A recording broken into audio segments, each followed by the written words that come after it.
ಒಂದು ಅದ್ಭುತವಾದ ಪುಸ್ತಕ ಓದುವಾಗ ಕಥೆ ಮುಗ್ದು ಕೊನೆಯ ಪುಟ ಕೂಡ ಓದಿ ಮುಗಿಸಿದ್ಮೇಲೆ ಆ ಪುಸ್ತಕದ ಕವರ್ ಪೇಜ್ ಯಾರಿಗ ಸೇರ್ಬೇಕು ಅಂತ ಆ ಇಬ್ರು ನಡುರಸ್ತೆಯಲ್ಲಿ ನಿಂತು ಜಗಳ ಆಡಿದ್ರೆ ಹೇಗಿರುತ್ತೆ? ಹೌದು ಕೇಳೋಕೆ ಒಂಥರ ವಿಚಿತ್ರ ಅನ್ಸುತ್ತಲ್ವಾ? ಖಂಡಿತ. ಆದ್ರೆ ಇಂಥದ್ದೇ ಒಂದು ನೈಜ ಘಟನೆ ನಮ್ಮ ಶಿವಮೊಗ್ಗದ ಒಂದು ಶವಾಗಾರದ ಮುಂದೆ ನಡೆದಿದೆ. ಇಂದಿನ ನಮ್ಮ ಈ ಆಳವಾದ ವಿಶ್ಲೇಷಣೆಗೆ ಸ್ವಾಗತ. ನಾವು ಇಂದು ಚರ್ಚೆ ಮಾಡ್ತಿರೋದು ಇದೇ ವಿಚಾರದ ಬಗ್ಗೆ. ಇದು ಬರೀ ಒಂದು ಕೌಟುಂಬಿಕ ಜಗಳದ ಕಥೆಯಲ್ಲ, ಮನುಷ್ಯನ ಸಂಬಂಧಗಳ ಅಸಲಿ ಮುಖವಾಡ ಕಳಚುವಂತಹ ಒಂದು ಘಟನೆ ಇದು. ಅದೇ, ಮಂಗಳೂರಿನ ಆಸ್ಪತ್ರೆಯಲ್ಲಿ ಚಿಕಿತ್ಸೆ ಫಲಕಾರಿಯಾಗದೆ ಮೃತಪಟ್ಟ 52 ವರ್ಷದ ಹನುಮಂತಪ್ಪ ಅವರ ಕಥೆ ಇದು. ಅವರು ವೃತ್ತಿಯಲ್ಲಿ ಮೆಡಿಕಲ್ ರೆಪ್ರೆಸೆಂಟೇಟಿವ್ ಆಗಿದ್ರು. ಬದುಕಿದ್ದಾಗ ಇಬ್ರು ಹೆಂಡತಿಗರಿಗೆ ಮುದ್ದಿನ ಗಂಡ. ಹೌದು, ಬದುಕಿದ್ದಾಗ ಮುದ್ದಿನ ಗಂಡ. ಆದರೆ ಉಸಿರು ನಿಂತ ಮೇಲೆ ಆ ಮೃತದೇಹದ ಮೇಲೆ ಹಕ್ಕು ಸ್ಥಾಪಿಸೋಕೆ ನಡೆದ ಹೋರಾಟ ಇದೆಯಲ್ಲ, ಅದು ನಿಜಕ್ಕೂ ಮನ ಕಲಕುವಂಥದ್ದು. ಸರಿ, ಇದನ್ನೀಗ ಬಿಡಿಸಿ ನೋಡೋಣ.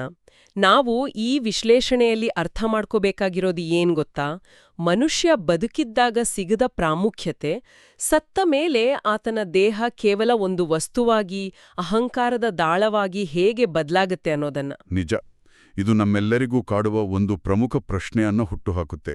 ಸಮಾಜದಲ್ಲಿ ಪ್ರೀತಿ, ಹಕ್ಕು ಮತ್ತೆ ಸಂಬಂಧಗಳ ನಡುವೆ ಇರುವ ಗೆರೆ ಎಷ್ಟು ತೆಳುವಾಗಿದೆ ಅಂತ ಇದು ತೋರಿಸ್ಕೊಡುತ್ತೆ. ಇಲ್ಲಿಯೇ ವಿಷಯ ನಿಜಕ್ಕೂ ಕುತೂಹಲಕಾರಿ ಆಗೋದು.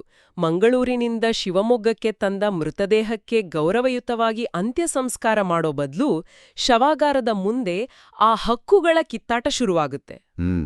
ಇಬ್ಬರ ಪತ್ನಿಯರ ನಡುವಿನ ಹಠ ಮತ್ತೆ ಆ ಅಹಂಕಾರದ ಹೋರಾಟದಿಂದಾಗಿ ಆ ಮೃತದೇಹ ಬರೋಬ್ಬರಿ 2 ದಿನಗಳ ಕಾಲ ಶವಾಗಾರದ ಫ್ರೀಜರ್ನಲ್ಲಿ ಅನಾಥವಾಗಿ ಉಳಿಬೇಕಾಯ್ತು. ಒಂದ್ಸಲ ಯೋಚನೆ ಮಾಡಿ ನೋಡಿ. ಒಳಗಡೆ ಫ್ರೀಜರ್ನ ಚಳಿಯಲ್ಲಿ ದೇಹ ಮರಗಟ್ಟ ಇದೆ, ಆದರೆ ಹೊರಗಡೆ ಶವಾಗಾರದ ಮುಂದೆ ಹಕ್ಕುಗಳಿಗಾಗಿ ಯಾರು ದೊಡ್ಡವರು ಅನ್ನೋದಕ್ಕಾಗಿ ಬೆಂಕಿಯಂತೆ ಉರಿತಿದಾರಿವ್ರು. ಅದೇ ದುರಂತ ಅಲ್ವಾ? ಯಾರು ಪ್ರೀತಿಸ್ತಾ ಇದ್ವಿ ಅಂತ ಹೇಳ್ಕೊಳ್ತಾರೋ ಅವರೇ 2 ದಿನ ಆ ದೇಹವನ್ನ ಕೊಳೆಯೋಗ್ಬೇಕ್ರು. ಖಂಡಿತ. ಗೌರವಯುತವಾಗಿ ಕಳಿಸಿಕೊಡಬೇಕಾದ ದೇಹವನ್ನು ಆ ರೀತಿ ಇಟ್ಟು ಜಗಳಾಡೋದು ಆ ಮೃತನ ಆತ್ಮಕ್ಕೆ ಮಾಡಿದ ದೊಡ್ಡ ಅವಮಾನ ಅಲ್ವಾ? ಸ್ವಾರ್ಥದ ವೇದಿಕೆಯಲ್ಲಿ ಮನುಷ್ಯತ್ವ ಹೇಗೆ ಕಮರಿ ಹೋಗುತ್ತೆ ಅನ್ನೋದಕ್ಕೆ ಈ 2 ದಿನಗಳ ಕಾಯುವಿಕೆಯೇ ಸಾಕ್ಷಿ. ನೋಡಿ, ಇದನ್ನ ನಾವು ಸ್ವಲ್ಪ ವಿಶಾಲ ದೃಷ್ಟಿಕೋನಕ್ಕೆ ಜೋಡಿಸಿ ನೋಡಿದ್ರೆ ಇದರ ಹಿಂದಿರುವ ಮನೋವಿಜ್ಞಾನ ಅರ್ಥ ಆಗುತ್ತೆ. ಮನುಷ್ಯನಿಗೆ ಬದುಕಿರುವಾಗ ಸಿಗ್ಬೇಕಾದ ನೆಮ್ಮದಿಗಿಂತ ಆತ ಸತ್ತ ಮೇಲೆ ಆತನ ಮೇಲೆ ಅಧಿಕಾರ ಚಲಾಯಿಸುವ ಪ್ರವೃತ್ತಿ ನಮ್ಮಲ್ಲಿ ಬೇರೂರಿದೆ. ಅಂದ್ರೆ ಸತ್ತ ಮೇಲೂ ಕಂಟ್ರೋಲ್ ಮಾಡ್ಬೇಕು ಅನ್ನೋ ಹಂಬಲ ಅಂತೀರಾ? ಹೌದು. ನಾವು ಸಾಮಾನ್ಯವಾಗಿ ಅಂತ್ಯ ಸಂಸ್ಕಾರ ಅನ್ನೋದು ಮೃತಪಟ್ಟ ವ್ಯಕ್ತಿಗೆ ಮಾಡೋ ಗೌರವ ಅಂತ ನಂಬಿದ್ದೀವಿ.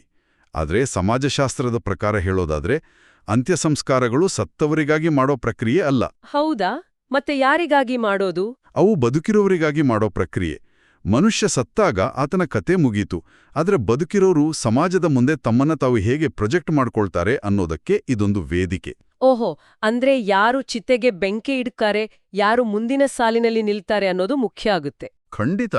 ಯಾರು ಆ ಕರ್ಮಗಳನ್ನ ಮಾಡ್ತಾರೋ ಆ ಸಮಾಜದಲ್ಲಿ ಅವರ ಅಧಿಕಾರ, ಅವರ ಹಕ್ಕನ್ನ ಅದು ನಿರ್ಧರಿಸುತ್ತೆ. ಇಲ್ಲಿ ಇಬ್ರು ಪತ್ನಿಯರು ಕಾದಾಡ್ತಾ ಇರೋದು ಪ್ರೀತಿಗಲ್ಲ, ಆ ಶವ ಸಂಸ್ಕಾರವನ್ನ ಯಾರು ಮುನ್ನಡೆಸ್ತಾರೆ ಅನ್ನೋ ಸಾಮಾಜಿಕ ಮಾನ್ಯತೆಗಾಗಿ. ವಾವ್, ಇದು ನಿಜಕ್ಕೂ ಆಸಕ್ತಿದಾಯಕ. ಅಂದ್ರೆ ಆ ಮಾನ್ಯತೆಗೋಸ್ಕರವೇ ಅವರು 2 ದಿನ ಆ ದೇಹವನ್ನ ಫ್ರೀಜರ್ನಲ್ಲಿ ಇಡೋಕು ಹೇಸಲಿಲ್ಲ. ಹಾಗಾದ್ರೆ ಈ ಸಂಘರ್ಷದ ಮೂಲ ಕಾರಣವೇನು ಅಂತ ನೋಡೋಣ. ಹೌದು, ಇವರಿಬ್ಬರ ಹಿಂದಿರುವ ಭಿನ್ನವಾದ ವಾದಗಳೇನು ಅಂತ ಅರ್ಥ ಮಾಡ್ಕೊಳ್ಳೋದು ಬಹಳ ಮುಖ್ಯ. ಮೊದಲ ಪತ್ನಿ ಕಮಲಮ್ಮ ಅವರ ವಾದ ಸಂಪೂರ್ಣವಾಗಿ ಕಾನೂನು ಮತ್ತೆ ಸಮಾಜದ ಆಧಾರದ ಮೇಲಿತ್ತು. ನಾನೇ ಕಾನೂನುಬದ್ಧ ಪತ್ನಿ, ಶವ ನನ್ನ ವಶಕ್ಕೆ ಬೇಕು ಅಂತ ಅವರು ಪಟ್ಟು ಹಿಡಿದ್ರು. ಅದೇ, ಇದರಲ್ಲಿ ಬೇರೆ ಯಾವ ಚರ್ಚೆಗೂ ಆಸ್ಪದವಿಲ್ಲ. ಅಂತ್ಯ ಸಂಸ್ಕಾರ ನಮ್ಮ ಪುರುಲೆ ಗ್ರಾಮದಲ್ಲಿಯೇ ಆಗ್ಬೇಕು ಅನ್ನೋದು ಅವರ ಕಟುವಾದ ನಿಲುವಾಗಿತ್ತು.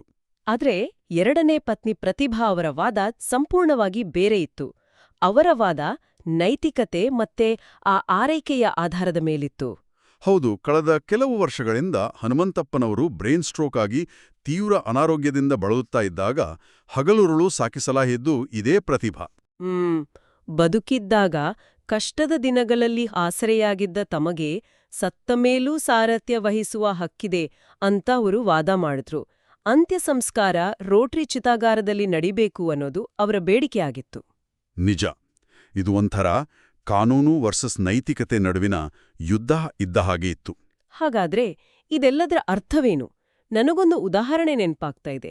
ಒಬ್ಬ ವ್ಯಕ್ತಿ ಒಂದು ಮನೆಯ ಕಾನೂನುಬದ್ಧ ಮಾಲೀಕನಾಗಿರ್ತಾನೆ. ಆದ್ರೆ ಆ ಮನೆಯನ್ನ ಎಂದಿಗೂ ಆತ ನಿರ್ವಹಣೆ ಮಾಡೋದಿಲ್ಲ. ಸರಿ. ಆದ್ರೆ ಅಲ್ಲಿರುವ ಬಾಡಿಗೆದಾರ ಆ ಮನೆಯನ್ನ ಪ್ರೀತಿಯಿಂದ ಸ್ವಂತ ಮನೆಗಿಂತ ಹೆಚ್ಚಾಗಿ ನೋಡ್ಕೊಳ್ತಾನೆ. ಈಗ ಕಾನೂನಿನ ಪ್ರಕಾರ ಮನೆ ಮಾಲೀಕನಾದರೂ ನೈತಿಕವಾಗಿ ಆ ಮನೆಯ ಮೇಲಿನ ನಿಜವಾದ ಪ್ರೀತಿ ಬಾಡಿಗೆದಾರಂದಲ್ವಾ? ಹೌದು, ಬಾಡಿಗೆದಾರಂದೇ ಅನಿಸತ್ತೆ. ಅದೇ ರೀತಿ ಇಲ್ಲಿ ಪ್ರತಿಭಾವರ ಭಾವನಾತ್ಮಕವಾದ ಕಮಲಮ್ಮನವರ ಕಾನೂನುಬದ್ಧವಾದಕ್ಕಿಂತ ಹೆಚ್ಚು ಭಾರವಾಗಿ ಕಾಣಲ್ವಾ? ಕಷ್ಟಕಾಲದಲ್ಲಿ ಜೊತೆಯಾಗಿದ್ದ ತ್ಯಾಗ ಪ್ರತಿಭಾವರದು. ನೋಡಿ, ಇದು ಕೇಳಕ್ಕೆ ಬಹಳ ಭಾವುಕವಾಗಿ ಕಾಣುತ್ತೆ. ಆದರೆ ಇಲ್ಲಿರೋ ಅತ್ಯಂತ ಆಸಕ್ತಿದಾಯಕ ಅಂಶ ಏನ್ಗೊತ್ತಾ? ಕಾನೂನು ಕೇವಲ ಕಪ್ಪು ಬಿಳುಪಿನಲ್ಲಿ ಯೋಚಿಸುತ್ತೆ. ಆದರೆ ಮನುಷ್ಯನ ಜೀವನ ಆ ಬೂದು ಬಣ್ಣದ ಅಂದ್ರೆ ಗ್ರೇ ಏರಿಯಾದ ಭಾವನೆಗಳಿಂದ ಕೂಡಿದೆ. ಅಂದ್ರೆ ಕಾನೂನಿನ ದೃಷ್ಟಿಯಲ್ಲಿ ಕಮಲಮ್ಮನವರದೇ ಸರಿ ಅಂತೀರಾ? ನಾವು ಇಬ್ಬರ ದೃಷ್ಟಿಕೋನವನ್ನು ತಟಸ್ಥವಾಗಿ ನೋಡಬೇಕು. ಕಮಲಮ್ಮನವರ ವಾದದಲ್ಲಿ ಸಾಮಾಜಿಕ ಭದ್ರತೆಯ ಅಹಂಕಾರವಿದೆ. ಅಂದ್ರೆ ಸಮಾಜದಲ್ಲಿ ನಾನೇ ಅಧಿಕೃತ ಪತ್ನಿಯನ್ನೋ ಗುರುತಿದೆ.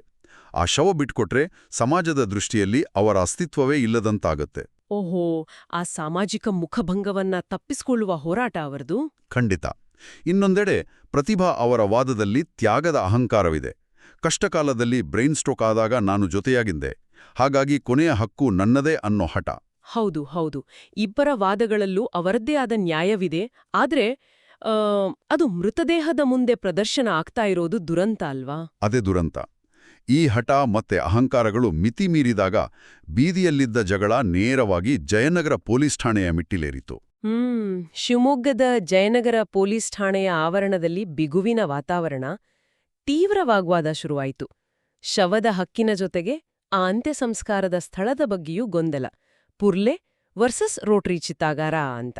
ಆದರೆ ಇಲ್ಲಿ ಪೊಲೀಸರಿಗೂ ಒಂದು ವಿಚಾರ ಸ್ಪಷ್ಟವಾಗಿ ಅರ್ಥ ಆಗಿತ್ತು. ಈ ಸಮಸ್ಯೆಯನ್ನ ಕೇವಲ ಐಪಿಸಿ ಸೆಕ್ಷನ್ಗಳು ಮೂಲಕ ಅಥವಾ ಲಾಠಿಚಾರ್ಜ್ ಮಾಡಿ ಬಗೆಹರಿಸೋಕ್ ಸಾಧ್ಯ ಇಲ್ಲ ಅಂತ. ನಿಜ, ಇದು ಬರೀ ಕಾನೂನಿನ ಪುಸ್ತಕ ಹಿಡಿದು ಬಗೆಹರಿಸುವಂಥದ್ದಲ್ಲ. ಅದಕ್ಕಾಗಿಯೇ ಜಯನಗರ ಪೊಲೀಸರು ಮತ್ತೆ ಕೆಲವು ಗ್ರಾಮಸ್ಥರು ಸೇರಿ ಇದನ್ನ ಕೇವಲ ಪೊಲೀಸ್ ಕೇಸ್ ಆಗಿ ನೋಡ್ಲಿಲ್ಲ. ಹೌದು, ಅದನ್ನೊಂದು ಮಾನವೀಯ ಸಂಧಾನವಾಗಿ ಪರಿವರ್ತಿಸಿದ್ರು. ಇಬ್ಬರು ಹಠಮಾರಿ ಹೆಂಗಸರನ್ನ, ಕೋಪಗೊಂಡ ಗುಂಪುಗಳನ್ನ ಕೂರಿಸಿ ಮಾತಾಡೋದು ಸಾಮಾನ್ಯ ವಿಷಯ ಅಲ್ಲ. ಸುದೀರ್ಘ ಚರ್ಚೆಯ ನಂತರ ಇಬ್ರಿಗೂ ಒಪ್ಪಿಗೆಯಾಗುವ ಒಂದು ಮಧ್ಯಮ ಮಾರ್ಗವನ್ನ ಹುಡುಕಲಾಯಿತು ಅಲ್ವಾ? ಅದು ಬಹಳ ಇಂಟ್ರೆಸ್ಟಿಂಗ್. ಖಂಡಿತ. ಕಮಲಮ್ಮ ಕೇಳಿದ ಪುರ್ಲೆ ಗ್ರಾಮಕ್ಕೂ ಬೇಡ, ಪ್ರತಿಭಾ ಕೇಳಿದ ರೋಟರಿ ಚಿತಾಗಾರಕ್ಕೂ ಬೇಡ ಅಂತ ತೀರ್ಮಾನ ಮಾಡಿದರು. ಹೌದು. ಅಂತ್ಯ ಸಂಸ್ಕಾರವನ್ನ ಹನುಮಂತಪ್ಪನವರ ಹುಟ್ಟೂರಾದ ಬೇಡರ ಹೊಸಳ್ಳಿ ಗ್ರಾಮದಲ್ಲಿ ನಡೆಸಲು ಇಬ್ಬರು ಪತ್ನಿಯರು ಒಪ್ಪಿಗೆ ಸೂಚಿಸಿದ್ರು. ಈ ಹುಟ್ಟೂರು ಅನ್ನೋ ಕಾನ್ಸೆಪ್ಟ್ ಯಾಕೆ ಕೆಲಸ ಮಾಡ್ತೋ ಗೊತ್ತಾ? ಅದು ಒಂದು ತಟಸ್ಥ ಜಾಗ, ನ್ಯೂಟ್ರಲ್ ಗ್ರೌಂಡ್. ಅದು ಪುರಲೆ ಎಂದಿದ್ರೆ ಕಮಲಮ್ಮನ ಪ್ರತಿಷ್ಠೆ ಆಗ್ತಿತ್ತು, ರೋಟರಿ ಎಂದಿದ್ರೆ ಪ್ರತಿಭಾ ಗೆಲುವಾಗ್ತಿತ್ತು. ಅದೇ. ಆದ್ರೆ ಬೇಡರ ಹೊಸಹಳ್ಳಿ ಹನುಮಂತಪ್ಪನವರ ಮೂಲ. ಆ ಊರಿನ ಹೆಸರು ಹೇಳಿದ ತಕ್ಷಣ ಇಬ್ರಿಗೂ ತಮ್ಮ ಪ್ರತಿಷ್ಠೆಗಿಂತ ಗಂಡನ ಮೂಲ ಬೇರು ಮುಖ್ಯ ಅನ್ಸಿರ್ಬಹುದು. ಹೌದು, ಅದೊಂದು ರೀತಿಯ ಸೈಕಲಾಜಿಕಲ್ ರೀಸೆಟ್. ಜೊತೆಗೆ ಇಬ್ರಿಗೂ ಮೃತದೇಹಕ್ಕೆ ಪೂಜೆ ಸಲ್ಲಿಸುವ ಅವಕಾಶವನ್ನ ಪೊಲೀಸರು ಮಾಡ್ಕೊಟ್ರು. ಆ ಅವಕಾಶ ಸಿಕ್ತ ತಕ್ಷಣ ಅವರೊಳಗಿನ ಅಭದ್ರತೆ ಕರಗಿಹೋಯ್ತು. ಆ ಮೂಲಕ 2 ದಿನಗಳ ಅನಾಥ ಶವಕ್ಕೆ ಗೌರವಯುತ ಮುಕ್ತಿ ಸಿಕ್ತು. ಈ ಸಂಧಾನವೇನಾದರೂ ವಿಫಲವಾಗಿದ್ರೆ ಆ ಮೃತದೇಹ ಇನ್ನೂ ಎಷ್ಟು ದಿನ ಫ್ರೀಜರ್ನಲ್ಲಿರಬೇಕಿತ್ತು ಊಹಿಸಲು ಕಷ್ಟ. ನಿಜ.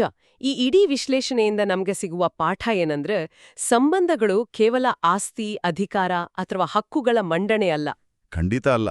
ಒಬ್ಬ ವ್ಯಕ್ತಿ ಬದುಕಿದ್ದಾಗ ಆತನಿಗೆ ನೀಡುವ ಆರೈಕೆ ಮತ್ತೆ ನೆಮ್ಮದಿಗ ಬೆಲೆ ಇಲ್ದ ಮೇಲೆ ಸತ್ತ ಮೇಲೆ ಆತನ ದೇಹಕ್ಕಾಗಿ ಕಿತ್ತಾಡೋದ್ರಲ್ಲಿ ಯಾವುದೇ ಸಾರ್ಥಕತೆ ಇಲ್ಲ ಅನ್ನೋದನ್ನ ಈ ಘಟನೆ ಕಠೋರವಾಗಿ ಎಚ್ಚರಿಸಿದೆ. ಸಂಬಂಧಗಳು ಗೌರವದಿಂದ ಬದುಕಬೇಕೇ ಹೊರತು ಹಠದಿಂದಲ್ಲ. ನಿಜ. ಈ ಚರ್ಚೆಯನ್ನ ಮುಗಿಸೋ ಮುನ್ನ ಕಾಡುವ ಒಂದು ಗಂಭೀರ ಪ್ರಶ್ನೆಯನ್ನ ನಾವಿಲ್ಲಿ ಬಿಟ್ಟು ಹೋಗ್ತಾ ಇದ್ದೀವಿ. ಏನದು ಪ್ರಶ್ನೆ? ಮನುಷ್ಯನ ನಿಜವಾದ ಗೌರವ ಇರೋದು ಅವನ ಬದುಕಿನ ಸುಂದರ ಸಾಂಗತ್ಯದಲ್ಲೋ ಅಥವಾ ಅವನ ಸಾವಿನ ನಂತರ ನಡೆಯುವ ಇಂತಹ ಹಕ್ಕುಗಳ ಹೋರಾಟದಲ್ಲೋ? ಬಹಳ ಆಳವಾದ ಪ್ರಶ್ನೆ ಇದು. ಹಾಗೆ ಭವಿಷ್ಯದಲ್ಲಿ ಕೇವಲ ವಿವಾಹ ಪ್ರಮಾಣ ಪತ್ರದ ಆಧಾರದ ಮೇಲೆ ಕುಟುಂಬದ ಹಕ್ಕುಗಳನ್ನು ನಿರ್ಧರಿಸುವ ಬದಲು ಒಬ್ಬ ವ್ಯಕ್ತಿ ಕಷ್ಟದಲ್ಲಿದ್ದಾಗ ಯಾರು ನಿಜವಾಗಿ ಆರೈಕೆ ಮಾಡಿದ್ರು ಅನ್ನೋ ನೈತಿಕ ಕಾಳಜಿಯ ಆಧಾರದ ಮೇಲೆ, ಅಂದ್ರೆ ಆ ಮಾರಲ್ ಕೇರ್ನ ಆಧಾರದ ಮೇಲೆ ಕಾನೂನು ತನ್ನ ನಿಲುವನ್ನು ಬದಲಾಯಿಸಿಕೊಳ್ಳುವ ಕಾಲ ಬರಬಹುದೇ? ಹೌದು. ಕೇವಲ ಕಾಗದದ ಒಪ್ಪಂದಕ್ಕಿಂತ ಕಷ್ಟಕಾಲದ ಕಣ್ಣೀರು ಒರೆಸುವ ಕೈಗಳಿಗೆ ಕಾನೂನು ಮನ್ನಣೆ ನೀಡುವಂತಾದ್ರೆ ಸಮಾಜದ ಸ್ವರೂಪ ಹೇಗೆ ಬದಲಾಗಬಹುದು? ನಾವೆಲ್ಲರೂ ಯೋಚಿಸ್ಬೇಕಾದ ವಿಚಾರ ಇದು. ಖಂಡಿತ ಇದೊಂದು ಪ್ರಚೋದನಾತ್ಮಕ ಯೂಚೆ. ಈ ಘಟನೆಯ ಸಾರಾಂಶ ಪ್ರೀತಿಯದ್ದಾಗಿರಲಿ, ಹಠದ್ದಲ್ಲ ಅನ್ನೋದೇ ನಮ್ಮೆಲ್ಲರ ಆಶಯ. ಹೌದು. ಆ ಆಶಯದೊಂದಿಗೆ ಇಂದಿನ ಈ ಆಳವಾದ ವಿಶ್ಲೇಷಣೆಯನ್ನ ಇಲ್ಲಿಗೆ ಮುಗಿಸುತ್ತಿದ್ದೇವೆ.